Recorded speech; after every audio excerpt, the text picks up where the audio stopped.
Hey everyone, welcome to the Leader's Edge. I'm your host, Steele, where we dive into insights and principles that will supercharge your leadership and ignite your personal growth. Whether you're a budding entrepreneur, a leader navigating change, or a seasoned pro, this show is for you. Each episode is packed with practical strategies designed to elevate your mindset and amplify your leadership and personal growth impact. Get ready for actionable tips that you can put into practice immediately. And a huge shout out to all of our amazing listeners. Thank you for your unwavering support. Let's get started and unlock your true potential. Today, this is her second appearance on the Leader's Edge. Our guest is a resilient advocate for overcoming self-limiting beliefs, having triumphed over extreme challenges throughout her life. From starting in witness protection and navigating 9 foster homes, to facing the profound loss of her husband, and most recently, the tragic loss of her true love and fiance. She has found purpose and strength in adversity. With over 20 years of experience in the corporate world, she has risen to executive leadership roles in Fortune 500 companies before founding Pulse Marketing in 2013, an award-winning agency recognized for its engaging content and meaningful advertising campaigns. In addition to her entrepreneurial success, she published her new book, Exposed. You can't heal you can't heal when you hide. Detailing her journey through assault and addiction and homelessness. Her powerful story resonates with many, inspiring others to embrace their challenges with passion. Dedicated to empowering individuals both personally and professionally, she continues to impact lives through her insights and authenticity. So it's my privilege. Please welcome from the green room, Serena Mastin. Thank you so much. Oh my that gosh. was beautiful. There you are. Oh my gosh. I've been looking forward to this, Serena. I know it kind of came quickly. We had a little bit of a gap on our show list and you were able to step in. And so Yes. I just appreciate you doing that because so many different things have happened in your life since the last time you were on the Leader's Edge. I think it was in September that you were in the Leader's Edge. And we talked about your new book, and we're going to talk about that a little bit as well. But there's been some recent major changes in your life, and we want to talk about that because you are a woman that's probably one of the most resilient women I've ever met in my life. I mean, I don't know the things you've gone through, how you've done it. And I want to talk about that because I want our listeners to understand, because that's really what personal growth is. We talk a lot about leadership growth on the Leader's Edge, but it's also personal growth as well. And I know you're a dynamic leader in your business and entrepreneurship, but I also want, and maybe we can talk a little bit how that's affected your team, you know? Yeah. So, but I really want to dive in. So let's kind of give our audience kind of a renewal of, a little bit about your life when you started, as a very young person. You didn't start out so great. So just kind of tell us your story. Tell us a little bit about your story. So the reason that I was in witness protection was because my biological father was the leader of a satanic cult. Mm-hmm. And he sexually abused me, taking my innocence before the age of 5. And no matter how hard my mom had tried to get us out, there were tape recorders, there were people following us from the cult. And so it was not an easy feat. But when we did get out, I was taken directly into witness protection, and my mom had to earn her rights back as a parent. Wow. And so in that process, that's when I was transferred to multiple foster homes. What happens when you're in witness protection is once someone finds out where you are, even with good intention, then the protective services has to move you immediately. And so in this process of jumping from one foster home to the next, sometimes it was in the middle of the night. And by the time that I was reunited with my mom, I was 10 years old. And my mom has transformed her entire life, and she had given her life to Christ. And she is just this beautiful person. but I was just too far gone. Yeah. So by the time I was 15, I left home. And that's when I decided that I was going to do it on my own. Mm-hmm. And I ran out of places to stay pretty quickly. And that's why I reverted to abandoned houses, sleeping on the park bench across from the school. And so I did enroll myself in school, and I had 3 jobs. And what I would do is, as soon as I heard the school gates open, I would run into the girls' locker room and get ready and just pretend that I was a normal, teenager. And So let me see if I understand this. You sleep on the park bench, wake up early, go to school, get there before everybody else, go to the locker room, get all cleaned up, get dressed, whatever you had to do, get ready to go to class. And you did that day after day after day? yes. And Wow. so if I wasn't on a park bench, I found some place to stay, or, if I, got stuck somewhere, I would have to find a place, wherever that was. Sometimes it was the shed or a garage, wherever I could find a safe space. One of the things that caught my attention a minute ago is that you said, at the age of 5 is when really everything started happening. There was abuse in your life. Have you had to go through, did you remember that abuse at age when you got older, or was that something you had to work through later in life? Or That's a great question. That's a lot of people who have to do that, right? So a lot of the early childhood trauma I blocked out. I disassociated from reality, and then it did come back over time. And living on the streets, especially, you expose yourself to even more dangerous situations. And so I was, in very unexpected situations, but also my own doing. So I struggled with drug addiction. It was my mechanism for survival. And in that process was raped and beaten up on multiple occasions. And so it wasn't until just a few months before I graduated that I just broke down. And my mom took me and back under her wing and nurtured me back to health. Right. And once I finally finished my classes and graduated, then I left again, and I was climbing the corporate ladder. Wow. That's a lot to go through as a kid. And you were in 9 different foster homes between the ages of 10 and 15?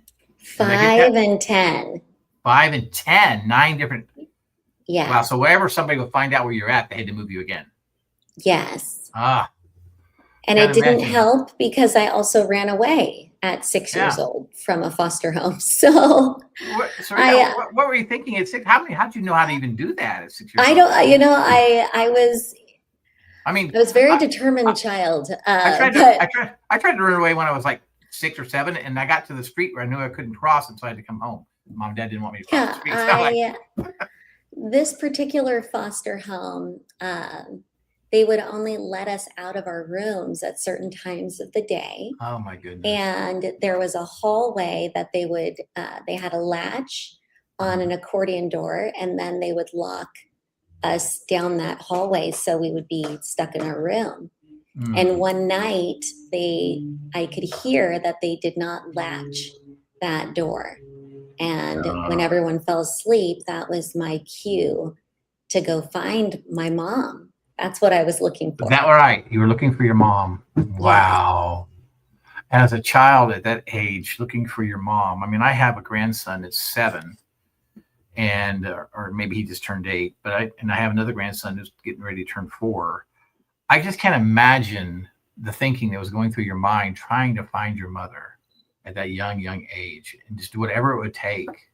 Yeah. And when you're a child, you have a singular focus, and you just keep on that focus. That's right. And so I remember I did get a few houses down, and it was like I was a deer in headlights when Uh-huh. a car, pulled in and opened Mhm. their garage. I was standing in the center of their driveway, Mm. and they took me in to their home, and they called the police, of course. Yeah. And as soon as the police showed up, I demanded to see my mom.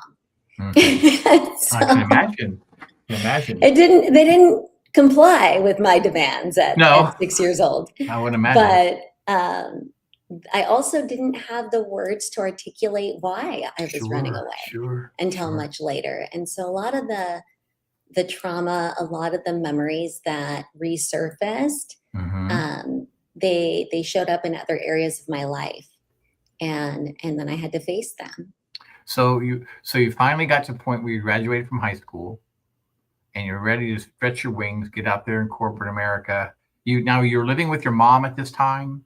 No, at that point, I had found a place. I was able Mhm. to get on my feet, um, and I had one tumultuous relationship after the next because Mhm. that's the when you don't heal yourself, you attract Right, others that have very similar issues. right. So by the time I was 21, I had had my son and I was a single mom. But then I was able to actually buy my first house at the age of 23. Wow, because of working, you Yeah. so were you an entrepreneur at that time, or were you working No, no, for a I was company? in corporate. And so by Okay. the time I think I was Well, how did you 26, land that job? I mean, that had to be I blood, mean, sweat, there's and tears. well, here's the thing. I mean, oftentimes when you're going through university after university after university, sometimes good things do happen. And so I imagine that was a point in your life when uh, a shift took place and you got that job. I bet you thought at that moment, "Hey, this is my life's turning around," kind of feeling. Yes. Yeah. And and it was great. I'd started a position with a new home builder. At the time, they did not sell houses on the internet. And Hmm. so I was the person who rolled out that program. And it was tough though, because as a woman in a corporate environment, at that stage or at that time in my life, it was a male dominated industry. Sure. And so not only did I have to prove myself, but I had to really work hard to get my way up that ladder. And so by the time I was 26, I accepted a VP of marketing position. Hmm. And from there, that is also when I met my husband, Kyle. Right. Now, can you give us a little bit of a time frame as far was this as far as I guess the year this was all happening, so we can kind of understand where you were Yeah, at? so that was in 2010. Really? Yes. Wow. And Wow. so as I was in this new VP role, it was a new business that focused on culture, training for, corporations as well. Hmm. And I felt like I was in my element, that at this point I had my son and my daughter. And when I met Kyle, he had a 6-month-old son. Okay. And, we blended our families together. Did you guys work together at that time, or? No, not at that time. Uh-huh. It wasn't until 2013 when I started the agency that I Okay. left my corporate career, started the advertising agency, and Kyle had come home early one day and he said, "I quit my job." Oh And I gosh. fell out of Now my what happened? chair. Because you quit your job to start the I was agency. like, what? You can't quit your job." Oh my gosh. And he said, "If I'm Oh, going to sell anything, I'm going to sell something I believe in." And so he became the VP of sales for the agency. And that was, how our relationship started to unfold.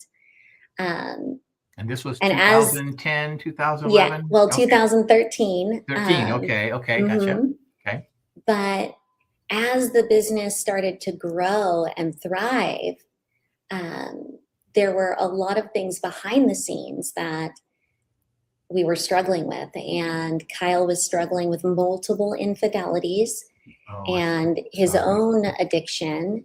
And by this point, I haven't struggled with my addiction since I was 18 years old. And so as you know, I was in my, early 30s by this point, there was, I had to be very aware and understand like what's happening and really wrap my arms around it. But I was also trying to protect my kids and trying to protect Kyle, because in this process, everything was unraveling. So not only did he work in the business and he was struggling with infidelity and struggling with mental health issues, I felt like this need to protect his identity so that it didn't impact our kids or the business. Right. Yes. And in that, I started breaking down my body, the stress. I was really just taking on way too much. And I didn't realize that the 10 years that we were together, I was in a stress response to everything, the fight or flight mode for a 10-year period. Just to constantly, day after day, Serena? Yes. Oh. And when I did find the courage to leave Kyle in October of 2019, by March of 2020, he committed suicide. Oh, wow. Wow. Was that a result of the breakup, or just because he was just so far, I guess, his mind was just so far gone that they Yeah, there's so many factors. Yeah. Yes, there's so many factors. One of the biggest factors was that I didn't share any of the information within our marriage for that entire time. And so his family was not aware of what was going on in our relationship. Okay.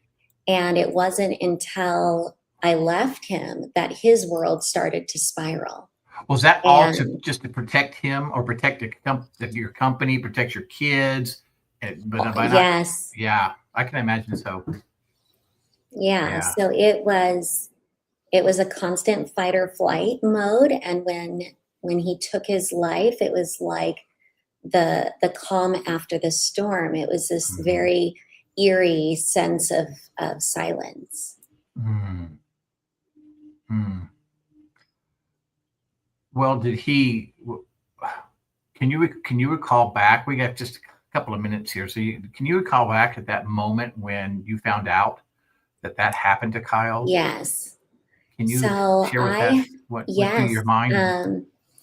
When I left Kyle, he went on a rampage with all of these different women, and it was really hard to watch. It was hard to explain, right, to other people. And in that process, had met someone that was also, creating this toxic relationship between the two of them. I always protected Kyle, tried to be very sensitive, knowing that he was fragile in that way. But this person was more of an instigator, and she was there when he took his life. Really?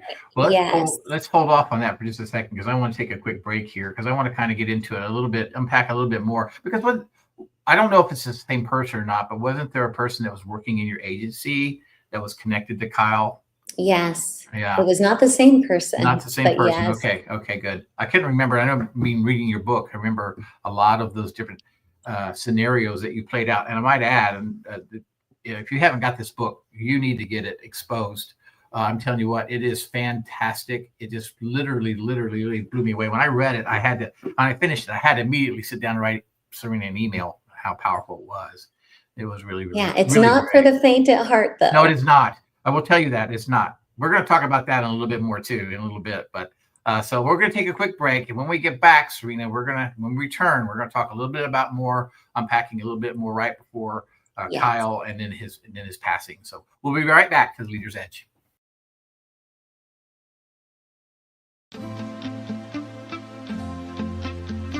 Are you ready to elevate your organization with a team of transformational leaders? Do you want to attract and nurture top talent while enhancing communication and productivity across generations? Hi, I'm Steve Steele, co-host of The Leader's Edge, and your coach with the Maxwell Leadership Team. My program equips leaders with essential skills and resources to lead, coach, and communicate effectively, ensuring everyone thrives. With tailored insights and proven strategies, I'm here to help your entire organization succeed. So reach out today at growthinleadership@gmail.com or visit johncmaxwellgroup.com/Steve Steele.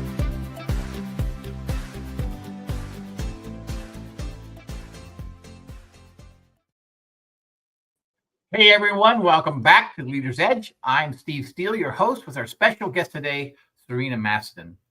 And Serena, right before we left to go to break, we were talking a little bit about the situation you had with your ex-husband Kyle and his passing. Can you tell us a little bit prior to that, what was going on in your life just prior to his committing suicide? Yes. So the biggest challenge that really broke me was when I did leave Kyle. I had gone to our office to now rally my team together. I wanted to be raw and authentic, but I also wanted to be sensitive that, this was a big change for them because he was the VP of sales and they already saw him kind of leading away from that. But in this particular case, I shared that, for personal reasons, we're going through a divorce and I want you guys to know that 2020, we're going to be even stronger. And, I even raised a toast to celebrate, to get my team excited that we were going to continue strong. And right after we kind of cheers with our little toast, I heard them whispering or bantering back and forth, and I said, "You guys, we have a no tolerance policy for gossip. So if you have something to say, share it with the group." Yeah. And one of my employees said, "We are not gossiping." And that is when they confirmed that an employee that had just recently left, she was with my husband. Okay. And so right in front of me, I was blinded. And it was like, imagine. I had already, had one of those gut-wrenching moments in trying to like rally the team. And when I heard that, it just broke me because it was so close and everyone saw, but everyone was afraid to say anything. And I think reading in your book, and correct me if I'm wrong, but weren't you kind of grooming this person too? I mean, yes, I was trying to help guide her and coach her. And, I didn't understand why, she had so many issues. And I realized and recognized them, but it seemed like her personal issues and her challenges at work just kept coming up. And so I kept redirecting her and getting her on the right path. And so that is why this was even more painful, is because I also didn't recognize that she was also the one that was providing drugs for him. Yeah. And she was also, with my husband as well. So that was thing. Yeah, I mean, it was a rough one. Absolutely, because I think one of the worst things that can happen to an individual is betrayal, and betrayal is huge. It is huge, and betrayal is something that you have total trust in an individual, and you don't have that trust anymore. I mean, it is betrayal is only a part of it, but when the betrayal is public, then it's even more humiliating. Yeah. Wow.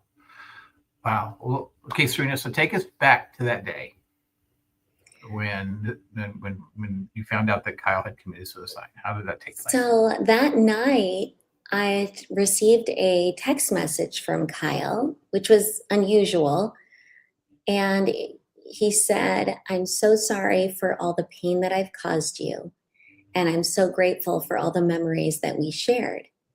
Mhm. And my thought was, wow, like this is the first time he's apologized. This is a beautiful thing. And I was actually hopeful that this was a turning point for him. Mhm. But what I didn't realize is that was his last message to me. And so that night, while I was sleeping, um, he was in an argument with the woman that he was seeing. She ran outside and called the police. And before the police could even announce that they were at the door, he shot himself Mhm. right as the police officers entered. Mhm. And so it is just that morning when I woke up, I had missed, like 5 or 6 calls from this woman. And I thought that was odd. And so I listened to one of the messages and I could barely understand it. But the worst thing is that she had said that he was taken to the hospital.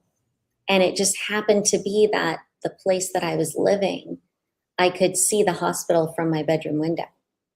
Oh, So wow.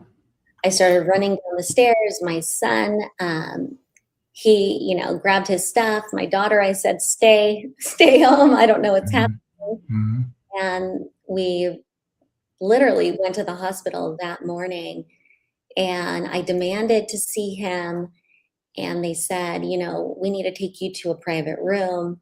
And that's when a detective came in and said that he had taken his life. Right. Wow. Wow. Well, that is enough to go through in a lifetime right there. Just that one Yeah. incident. But to go through everything that you have gone through your childhood and through your teenage years and through your young adulthood and then into your business.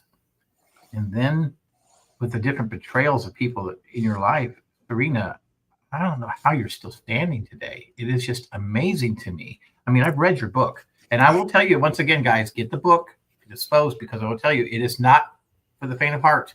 It is very graphic at times, very real, very raw. And what we do here at Leader's Edge, we talk very real and raw. And go get the book. You won't be able to put it down. I promise you. Once you get started, you will not be able to put it down. So, Serena, with all that being said, that's not everything. No. And it's So my process for healing was writing the book. And it took me right. about 2 years to write it. Mm-hmm. At the last few chapters, when I was writing those, is when I met Thomas. And Thomas actually really encouraged me to like push it through, finish the book. You're so Mhm. close. Yeah. And one of the really special moments that I don't know if I shared this with you is everyone had said you need to have your face on the cover of the book, Yep. and I You do. was against it. Were you really? And I was. I But think I even then, asked you if that was you when we talked yes. last. Yeah. So the interesting thing is we had a creative meeting around it, and I said, what if it was my reflection? And Okay. so during that photo shoot, Thomas was holding up the mirror, and the cover is my reflection. Is that right? Yes. Wow. That's so beautiful. You never And you didn't tell me that. I had no clue. And yes. I kind of know who you are by your book and by the conversations we've had. I know a little bit about you, and that's a new one for me. That's a very new one. Yes. So yeah. So that's kind of the story where I was closing all these chapters and I was starting fresh. And Thomas just had this infectious optimism and just filled with energy and joy. Well, so where'd you meet him? Where'd you meet him? Where So did you meet? Thomas, so I met Thomas through a dating app. Is that right? And yes, and I had told myself that this was the last date because I was traumatized with dating. Uh-huh. And I'm glad it was the last date because it became the last date anyways. Yeah. And we just immediately connected. And, it's every relationship has its own little rough moments. And Sure. ours mostly were in the beginning because I was still closing all these Working. chapters Oh my gosh. and walking into this new journey. Did you actually walk him through your life? Oh, In yes. the early days, he knew all about you? Well, because I was in the process of editing the book, we had hired a narrator to do the audio version. And on a road trip, we had to listen to the entire book because he had we to hear had it to then. make sure that the audio was correct. And I think at one point on the road trip, he said, "Wait, did that happen?" And I was like, "Yeah, this poor girl has been through so much." And then I was like, "Oh yeah, that's me." Oh wow. Because it's like almost a novelish kind of feeling, Yeah, when you read it. Yeah. Even listening to it myself after Yeah. writing it and knowing that I had been through it, Absolutely. gives you a different perspective. But, yeah. Now, what year was it you met Thomas? So it was in 2022. 2022. Okay. Now we have a time frame here. So, all right.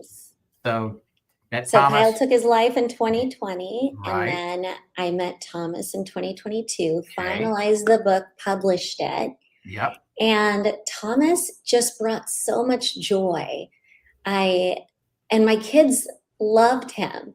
And my daughter is not one to easily love new people. But they just had this inseparable relationship. And what's funny is that she even went on all of our dates. She invited herself. Okay. She was 16, 17 at the time. Okay. And even she's if checking this guy out, right? Oh, she's yeah, checking him out. Yeah. And even when we had our anniversary dates, she was there. Oh, wow. So, my daughter just really fell in love with him, and it just was beautiful. And so as my kids got moved into college, Thomas and I took a trip to Puerto Rico. And that's when he proposed to me. And so we went back to California. We sold everything. Were you ready to say yes? Obviously, you were ready to say yes. Of course. Yeah, well, at first I had to clarify, are you sure? Me? Really? Oh, wow. But it was very special. And we took a huge risk. We sold everything, moved to Puerto Rico about a year and a half ago. And you left your business in California. Yes. Yeah. So after, COVID and all of those things, we ended up, getting rid of the office space that we had and working remote anyways. And now that my kids were both in college, it was just an opportunity for me to also work remote. Perfect. So that was the beginning of our adventure. Wow. Well, I've seen the Facebook pages because I go on there, and when I was doing some research on you, I looked at your Facebook pages and saw the kids and how happy everybody was, even the dog. I mean, there was a dog, right? I know. Yeah. And so, actually, it says beautiful, because after reading your book and after knowing what you've gone through, to see the joy, the happiness that it was on that Facebook page with Thomas, it just blessed my heart. I was so blessed because you were so much in love, and you were so much, ready for this new change in your life and everything. Yes, finally, my happy ending. Happy ending was here. And then it didn't end that way. And it didn't end that way. It really didn't. And it's been still very, very recent, I think. Yeah. So do you feel like going into that story a little bit? Yeah, go into that story a little bit about, I guess, February or so of 2026? Yeah, it was February 20th of this year. So just a few weeks ago. Yeah. Thomas and I woke up early, and we did our boot camp. We even took a photo after we finished the workout because it was so incredibly hard. And I don't even think I heard him during the workout, but everyone after told me that he was cheering me on, telling me that I was a tough cookie. And you are. And I just tuned it out because I needed to finish the workout. Right. But then we got back home. I got a phone call. And as soon as I got that call, he runs down in his swim trunks, gives me a big old kiss, and says, "I'm going to go swim some laps," which was normal. He swims laps all the time. And you're in a community area where you have the community pools and things, right? Yes. Yeah. Yes. And so I noticed that there was, it seemed longer than usual that he was gone, but he was also just a few weeks away from launching a business. And so I thought maybe he got a phone call, but instead the police came to my door. And in Puerto Rico, most people are bilingual, but in this particular case, it was partly that I couldn't really understand, but then the other part of me just started running. And I started running towards the community pool. And I saw his body lying there. And what I just couldn't wrap my mind around it. I was confused. I was crying. I was screaming. And they explained to me that the landscaper had saw Thomas doing push-ups by the side of the pool, swimming laps. And then the next time he walked by, he saw that Thomas was floating. And he pulled him out of the water to administer CPR. But it was too late. Thomas was unresponsive. And in that moment, I just remember I wanted to hold him. I couldn't understand why they wouldn't let me touch him. And to be honest, if I didn't see him, I don't think I could even wrap my mind around this actually happened. Yeah. He was only 36 years old. He was in excellent health. Yeah. We literally just finished a boot camp, and then he's swimming laps, which he does every day. So my mind just couldn't really understand what was happening. And after a few hours of like police coming in and out and investigators, and I'm just sitting there watching him, and his body started changing colors. And my heart was just shattered. And when the coroners came to take him, they had let me say goodbye to him. And so they unzipped the bag, and I kissed him on his forehead and on his cheek because his lips were so purple. And that was only just a few weeks ago.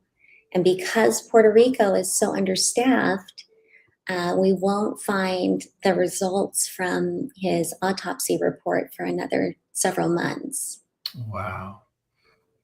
Serena, I can't imagine this. I can't imagine. I mean, it's hard for me to wrap my head around all of this. And the thing that, I found out this through, I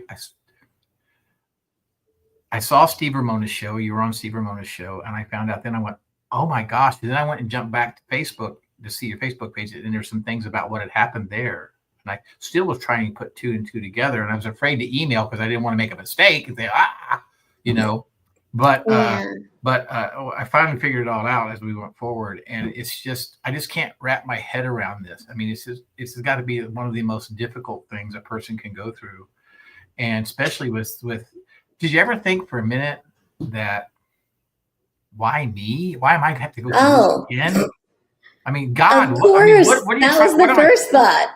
Yeah. Like, I thought, like, who is someone punishing me? Am I cursed? Right. Like, I didn't, the initial few weeks was full of shock, disbelief, and self-deprecating statements that I had to transform my thoughts, because I just kept replaying, not only seeing him in that way, but also, beating up on myself, like, what could I have done differently, and how could this happen again? Yeah, absolutely. And it hurts so much deeper this time. They both were painful. Can you tell in us different why? ways. Can you tell us why? I think it's because Thomas taught me how to love again. And I felt safe, and I finally felt like I had this joy that I couldn't even describe. And so the way that I can kind of help you understand is, in that moment, I didn't just lose the love of my life. I lost my best friend. And it felt like someone stole my joy. Yeah, I can imagine. I've been in a situation where I felt like my joy was stolen as well, but I can't imagine the loss that you experience. I have not experienced that. It's very difficult. We're going to take a quick break, Serena. We are going to come back. We'll finish a little bit about this conversation because I do want to talk to our audience and let people know how you're getting through this and what you're having to do, because that is so important to people, because lots of people face strong adversity in their life and they don't know how to move forward. And it's just been a few weeks for you. So when we return, we'll discuss that. We'll be right back to the Leader's Edge.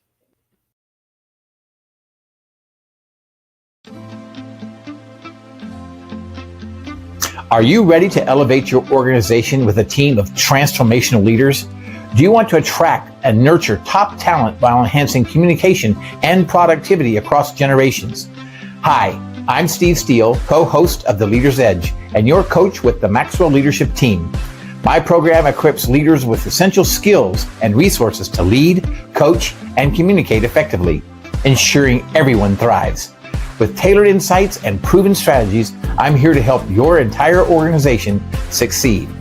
So reach out today at growthinleadership@gmail.com or visit johncmaxwellgroup.com/Steve Steele.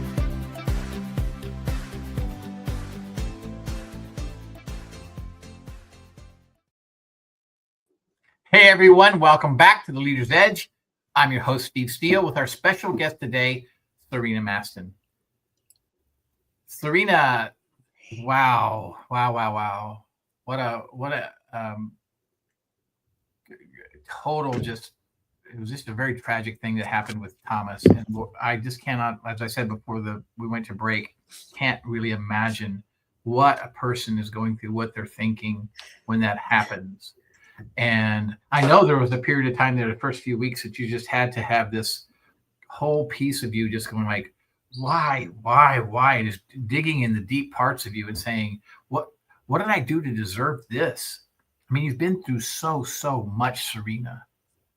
Yeah, I wrote, so sometimes I'll write when I'm in a dark place. Yeah. And I'd written an article, and it was choosing courage over self-betrayal, because it's really easy to think that the world betrayed me, that everyone is against me, or what, am I cursed, or why is this happening to me? What have I done, or what did I not do?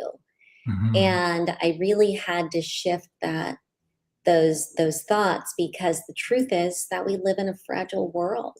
Right. And these things are not in our control.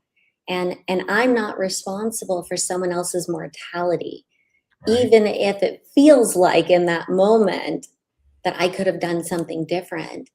I had to accept the fact that I really needed to look inward and not make this a victim cycle of self-blame. And so that was the first step in the last few weeks that had to pull me out of that just tunnel of the why me's. Yeah, I can imagine. I had a lady one time ask me, she went through something similar with cancer in her life, and she was struggling. And I sat down with her and discussed. I asked her, "Did you ever ask why me?" And she said, "I did." She said, "But then I asked the question, why not me?" Yeah. I couldn't, at that time in my life, I wasn't able to even really wrap my head around to understand that. And it's that why not me, mm-hmm, is a really helpful statement to then reframe your thoughts and to think about, there's no way in the world that I went through all of this for nothing. Right. There's got to be a bigger purpose that I just can't see yet. And that's what keeps me going. How do you hang on to that, though, Serena? How do you hang on to that fact of you? Okay, I know I've gone through so much, and I know there's got to be a bigger purpose. And I know that it's not up to us to know the how. It really isn't. It's not even the when. It's just to take that next step forward. How do you hang on to that? Keep moving forward with that?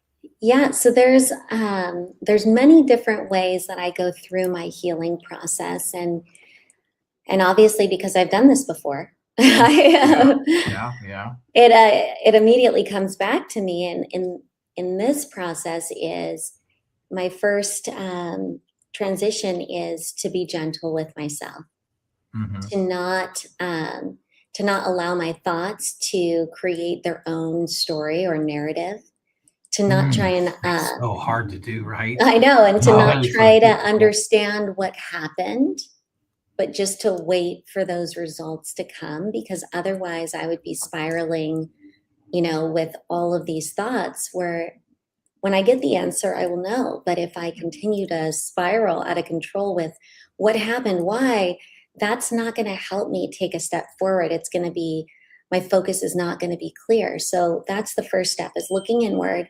understanding that my thoughts actually don't just control my mind, but they impact my body.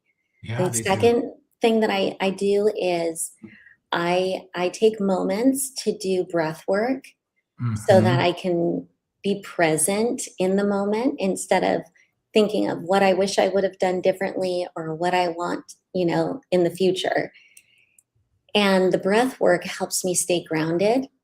So I do that several times a day. And then I have little rituals that I've started. And at his celebration of life, we one of my close friends brought rocks and had Hmm. everyone write a little message to him. Hmm. Hmm. I took those rocks and I painted on the other side of them and things that reminded me of him. And then now I'm taking each of those rocks and putting them in one of our favorite spots that him and I went to together. Wow. So creating new memories in old Yeah. familiar places. Wow. Wow. All Do of you process. find that you have your days are that you not well, I guess the best way to ask it is that you have good days and bad days. I mean, Yes. are you having more good days and bad days now? Are you still, since it's been so real, are you still struggling through some of the bad days? I still struggle through the bad days. Yeah. And when I have a bad day, I shut down. So even if mentally I feel like I got this, Hmm. it's my body Oh, shuts down. yeah. And so, I'll go lay down for, 30, 40 minutes, start doing more breath work, start transforming my thoughts. And, it's hard because your mind naturally goes to hold on to something to get an answer. Right. Your brain automatically does that. And so Right. I have to Yeah. constantly shift. I have to use a lot of I am statements. Uh-huh. So I'm reminding myself that um, I am abundance, I Yes. am love, Yes. that this is not happening to me, but Right. there's a bigger purpose that I can't see. Absolutely. And so that helps me get out of it. Uh-huh. But yeah, there are definitely times where it's hard because him and I used to do we used to get up early almost every morning at 5:45 to Hmm. watch the sunrise. Mm. And so for the first few days, I every time I saw the sunrise, I just couldn't stop crying. I can imagine. And Yeah. so my goal was that I would wake up every morning at 5:45 and I would sit out there and watch the sunrise until I finally got it all out. Wow. Wow. I, I mean, I don't even know what to say. I mean, it's just, because it's still so fresh, it's It still is so fresh. fresh. Do you think that once you understand what actually happened to Thomas, it will help bring closure to the I think it's situation? a Some part of part of closure. it. Uh-huh. Can you tell us Um, what that looks like? I wish I had this map that just Hmm. told me, like, these are all the things you need to do to heal, and then you're done. But Right. healing Exactly. healing doesn't work that way. No, It's it doesn't. It comes in, it flows in, and it flows out. And when you're Mhm. dealing with grief, one moment you could feel like you're floating in the Right. ocean, and then the next moment you feel like you're drowning. And Exactly. so grief is very unpredictable, but I can say this. The one gift that sadness gave me Mhm. was the ability to transform. I love that. I love that because I think that, you know, really transformation takes place just in one moment. And sometimes there's many of those moments, right? Yeah. The transformation does take place in that one moment. I know you were talking a little bit earlier about having to shift, your mindset had to shift because you're in this primal state of mind of anxiety and overwhelm. And it's just, oh, it's so heavy on you. How do you move to a more powerful state of mind where there's more joy and curiosity, especially when you go through a situation like you've gone through? And I found Well, from you go ahead. one big part is I did feel like I lost my joy, but the Yeah, other piece of that is that I'm the only person that can bring joy in that's my right. life, That's right. and no one else is responsible for That's that. right. And That's so right. what I've done is my normal response to traumatic events or something like this is to shut down, to isolate. And so I've had to be very intentional Yep. about putting myself in community groups, Mhm. going to boot camp, Mhm. even a few days after Thomas passed away. I showed up at boot camp because I knew that if I allowed myself to isolate, that it would get really comfortable there and it would be a Mhm. lot harder to push myself. It And so is, you have to push yourself out of that comfort, even in the darkest moments, so that you can heal. and that is so hard to do sometimes. I It know is. I'm kind of the same way in respect. I'm more of an extroverted person, but I'm kind of the same way. In fact, when I get really down on myself or I really having a hard time working through a process, I really don't want to go out and talk to people. I really don't want to go out and see No, people. And I have to you make don't. myself go do You that. have to, yes. And that's hard work. Especially if you know, and I know myself well enough to know that my natural tendency is to hide, Yeah, yeah, which yeah. is one of the The- reasons I had to be very, very aware when I had the desire to do that right. and push myself out into an uncomfortable situation, Yeah, allow others in. yeah. And the beautiful part about this community is whether I wanted people here or not, it did not matter. They were at my door. And Exactly. They were there for you. uh, Yes, so absolutely. it was a beautiful Yeah, experience. What a yeah, blessing to be surrounded by so much yeah, love, even yeah, in a dark absolutely. moment. Absolutely. Well, everybody go out and get this book, Exposed. And you can't heal when you hide. Exactly what you said a minute ago. You can't heal when you Yes. hide. I could make sure everybody gets to see that. But yeah, get that book because you're going to really, really enjoy it. It will be a piece of uh, it will just change your life. It will just make you feel you'll understand more of what Serena went through, but not only that, but you'll also understand the things that you can do to make yourself better. And that's what we really are ultimately trying to do. Each and every one of us are trying to make a better version of who we are. I'm going to ask you one little quick question, and we only got about 3 minutes, and I got to close this thing out, Serena. So I'm going to ask you this real quick question. You said a little while ago that Thomas taught you how to love again. Mhm. My question to you is this: are you ready to love again? So my answer to that is I am love. Yes, you are. And Yes, no you matter are. where I am, I'm going to continue to pour that love into others. And I'm also going to be free to receive it. That is absolutely brilliant. I love that answer. I was actually hoping you would answer it some way like that. That was just absolutely beautiful. Absolutely beautiful. Serena, I can't say enough. Thank you so much for being here on the Leader's Edge, especially Thank through the you. tragic situation with Thomas just recently in your life. It takes so much courage. And I think we talked a bit earlier that you have like, oh, I think you're like on five podcasts that you're doing, and the people are, they're finding out about what happened and they want to know. It's the same thing that we wanted to know here at the Leader's Edge. How are Yeah. you getting through it? How are you working through it? Because people are out there wanting to know what your story is really like. So, I hope that to be friends, continue to work together on some on the Leader's Edge. And I love having your company.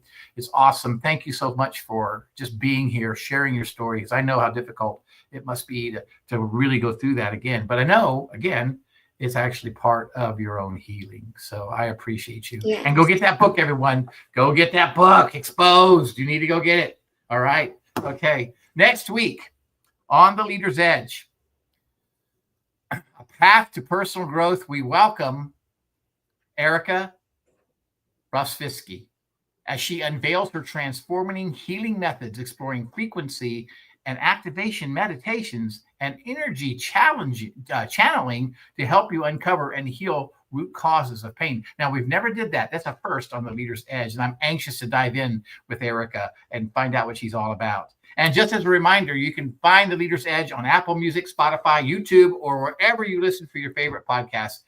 If you find value in this conversation, hit that subscribe button or follow and stay connected. I want to say again, thank you to all of our listeners and friends, because without you, the Leader's Edge would not be possible. I'm so grateful to have you here, and I'm so excited to connect with you next time.